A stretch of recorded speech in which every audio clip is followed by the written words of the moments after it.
What's up, guys? Thinking Gamer here. First, I'd like to apologize for the quality.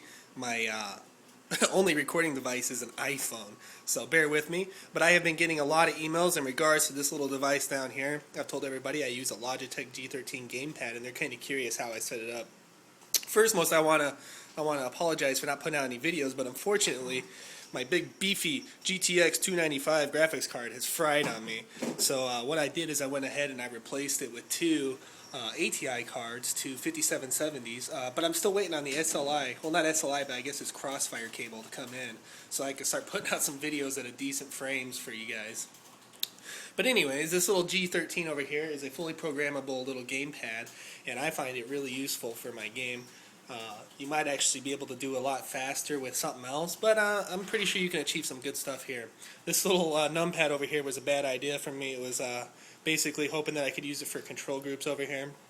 But unfortunately, Starcraft 2 does not allow you to use your numpad for whatever reason for control groups.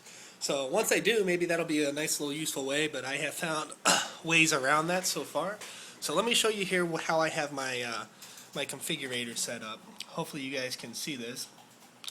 But I have it set up to the grid layout, of course. So my keys up there are the QWERT, ASDFG, and then down here, instead of going for Z, I put Z and X, which are common for the build and basic and build advanced, as well as the most common spells, the first two spells. Put them down to my thumb grid because I use them so much. And then I just continued off with the CVB up here. And then I like to I put T on there twice. I put T down at G19 and as well at G7 because attack is used so commonly that it's difficult to reach all the way over and hit T all the time. So I put it down to a more convenient location where I can hit it a lot quicker. Of course, I got shift and control. One thing I did do is I moved the idle worker button, which is by default I think F1, down all the way to the bottom. Now if you use Alt a lot to show health bars, you can easily switch that to Alt, but I like to have it at idle workers because I like checking my idle workers.